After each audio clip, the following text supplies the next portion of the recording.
প্রধান উপদেষ্টার সঙ্গে বৈঠক, সুনির্দিষ্ট রোডম্যাপ না পাওয়ায় সন্তুষ্ট নয় বিএনপি। প্রশাসন অনেক জায়গায় বিএনপির পক্ষে কাজ করছে, এ অবস্থায় নির্বাচন নয় বলছেন নাহিদ। বিডিআর হত্যাকাণ্ডের রহস্য উদ্ঘাটন করতেই হবে বলছেন প্রধান উপদেষ্টা। এবার সারা দেশে রেলপথ অবরোধের ঘোষণা। এবং সর্বশেষ জানাবো, 18 বছর নাকি শেষ 6 মাসের উপর আমাকে বিচার করবেন, তা আপনাদের ইচ্ছা বলছেন সাকিব আল হাসান। শুনছিলেন সংবাদ শিরোনাম, এবারে বিস্তারিত। প্রধান উপদেষ্টার সঙ্গে বৈঠক, সুনির্দিষ্ট রোডম্যাপ না পাওয়ায় সন্তুষ্ট নয় বিএনপি। প্রধান উপদেষ্টার সঙ্গে বৈঠকের আউটকাম নিয়ে সন্তুষ্ট নয় বিএনপি। ডক্টর মোহাম্মদ ইউনূসের সঙ্গে বৈঠকের ত্রয়োদশ সংসদ নির্বাচনের বিষয়ে সুনির্দিষ্ট কোনো রোডম্যাপ না পাওয়ায় অসন্তুষ্ট দলটি। প্রধান উপদেষ্টার সঙ্গে যমুনায় পৌনে 2 ঘন্টা বৈঠক শেষে বেরিয়ে এসে বুধবার দুপুর 2টায় সাংবাদিকদের প্রশ্নের উত্তরে এ মন্তব্য করেন বিএনপি মহাসচিব মির্জা ফখরুল ইসলাম আলমগীর। বিএনপি মহাসচিব বলেন, প্রধান উপদেষ্টা নির্বাচনের সুনির্দিষ্ট রোডম্যাপ জানাননি।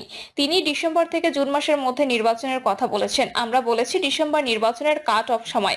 এখন বিএনপি কি করবে? সাংবাদিকদের প্রশ্নের উত্তরে তিনি বলেন, আমরা দলীয় ফোরামে আলোচনা করে পরবর্তী সিদ্ধান্ত নেব। এর আগে দুপুর 12টায় প্রধান উপদেষ্টার বাসভবন যমুনায় অন্তর্বর্তী সরকারের প্রধান উপদেষ্টা অধ্যাপক ডক্টর মোহাম্মদ ইউনূসের সঙ্গে বিএনপির শীর্ষ নেতাদের বৈঠক শুরু হয়। প্রতিনিধি দলে ছিলেন স্থায়ী কমিটির সদস্য ব্যারিস্টার জমির উদ্দিন সরকার, মির্জা আব্বাস, গয়েশচন্দ্র রায়, আমির খসরু মাহমুদ চৌধুরী, সালাউদ্দিন আহমেদ, ইকবাল হাসান মাহমুদ টুকু এবং মেজর অফ হাফিজউদ্দিন আহমেদ। এর আগে ডিসেম্বরের মধ্যে নির্বাচনী রোডম্যাপ ঘোষণার বিষয়ে আলোচনার জন্য প্রধান উপদেষ্টা ডক্টর মোহাম্মদ ইউনূসের কাছে বিএনপি সময় চায় বলে জানান দলটির স্থায়ী কমিটির সদস্য সালাউদ্দিন আহমেদ।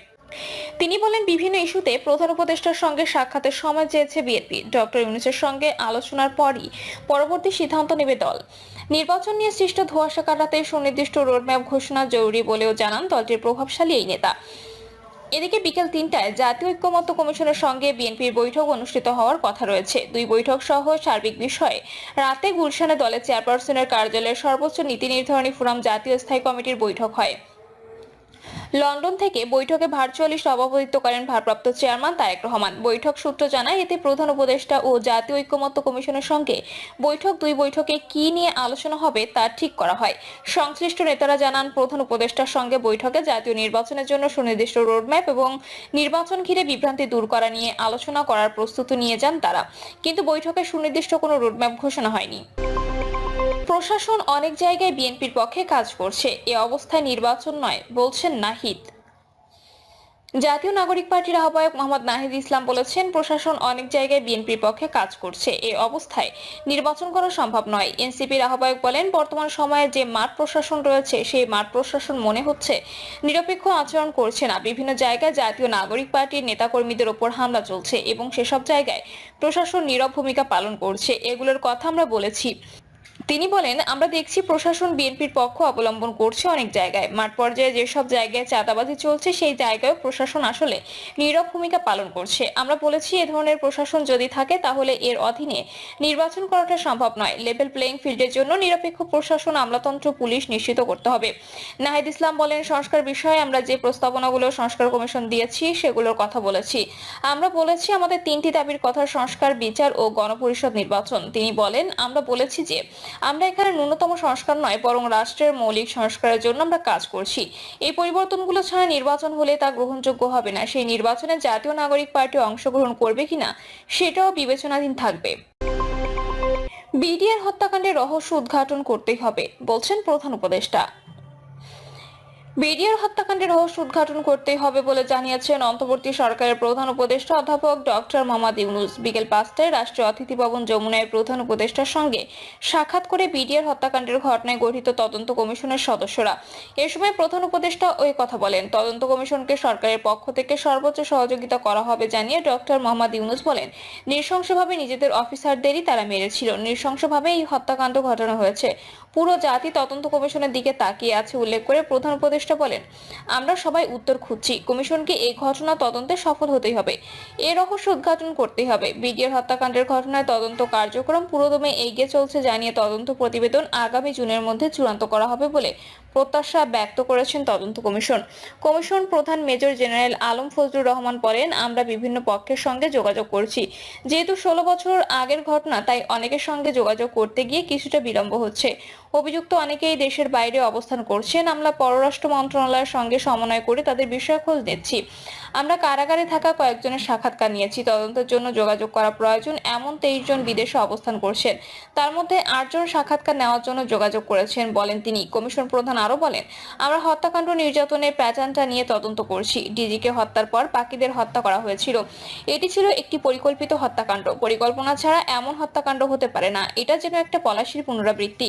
এটার শিকড় আমাদের খুঁজে বের করতে হবে বলেন তিনি।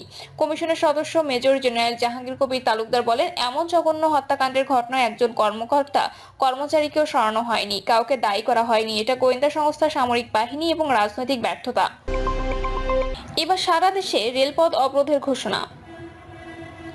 6 দফা দাবি আদায়ে চলমান আন্দোলনের অংশ হিসেবে আগামীকাল রেলপথ অবরোধের ঘোষণা দিয়েছে সরকারি ও বেসরকারি পলিটেকনিক ইনস্টিটিউটের শিক্ষার্থীরা। একই সঙ্গে আজকের মতো সড়ক অবরোধ প্রত্যাহার করেছে তারা। সন্ধ্যায় রাজধানীর তেজগাঁও 7 রাস্তা মোড়ে ঘোষণা দেন কারিগরি ছাত্র আন্দোলনের প্রতিনিধি জুবায়ের পাটোয়ারি। তিনি বলেন, কারিগরি শিক্ষা অধিদপ্তর মহাপরিচালক সোয়াইব আহমদ খান, ঢাকা পলিটেকনিকের অধ্যক্ষ মোহাম্মদ মোস্তাফিজুর রহমান সহ সংশ্লিষ্টদের সঙ্গে আমাদের বৈঠক হয়েছে। তবে বৈঠকে আমরা একমত হতে পারিনি। তারা লিখিতভাবে আমাদের দাবিগুলো মেনে নেয়নি। তাই আমরা আন্দোলনের অংশ হিসেবে আগামীকাল রেলপথ ব্লকেট কর্মসূচি ঘোষণা করছি। 18 বছর নাকি শেষ 6 মাসের উপর আমাকে বিচার করবেন তা আপনাদের ইচ্ছা, বলছেন সাকিব আল হাসান। দেশের হয়ে প্রতিনিধিত্ব করার স্বপ্ন সব ক্রিকেটারেরই থাকে। সেই স্বপ্ন পূরণ করে নিজেকে বাংলাদেশের অন্যতম ক্রীড়াবিদ হিসেবে প্রতিষ্ঠিত করেছে সাকিব আল হাসান। তবে কিংবদন্তির বিদায়টা যেন হচ্ছে না মন মতো। শুধু একজন ক্রিকেটার পরিচয় থাকলে দেশের মাটিতেই সুন্দর মতো অবসর নিতে পারতেন সাকিব, কিন্তু রাজনীতিতে যোগ দিয়ে বিপাকে পড়েছেন তিনি। গত আগস্টে বৈষম্য বিরোধী ছাত্র গণ অভ্যুত্থানে বাংলাদেশের রাজনৈতিক পথ পরিবর্তনের কারণে নিজ দেশে ফিরতে পারছেন না 3 সংস্করণের বিশ্বের সাবেক 1 নম্বর অলরাউন্ডার।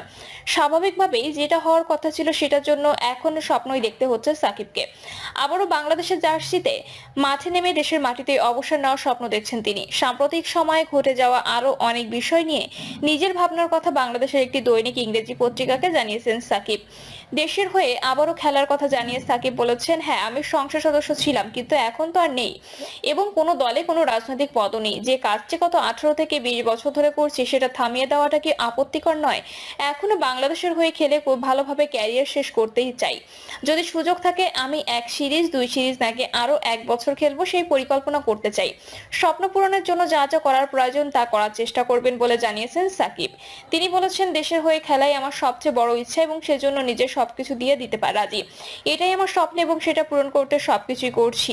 ক্রীড়া উপদেষ্টা, প্রধান উপদেষ্টা এবং বিসিবি সভাপতির সঙ্গে কথা বলছি। মাঝে দেশে ফিরতে বিসিবির কাছে সহায়তা চেয়েছিলেন সাকিব, তার সেই চাওয়া পূরণ হয়নি। তাতে বিসিবির প্রতি কোনো অভিযোগ আছে কিনা জানতে চাওয়া হলে 38 বছর বয়সী অলরাউন্ডার বলেছেন, কারো বিরুদ্ধে আমার কোনো অভিযোগ নেই, কোনো ক্ষোভও নেই। প্রত্যেকেরই নিজস্ব সীমাবদ্ধতা রয়েছে এবং বিষয়টা হচ্ছে আপনি জিনিসগুলোকে ইতিবাচকভাবে দেখতে চান নাকি সেগুলোকে জটিল করতে চান। গত 18 বছর নাকি শেষ 6 মাসের উপর ভিত্তি করে আমাকে বিচার করবেন তা আপনাদের ইচ্ছা। একদিক থেকে দেখলে অন্যরকম মনে হবে, তবে নিরপেক্ষভাবে দেখলে সবকিছুই বোধগম্য হবে।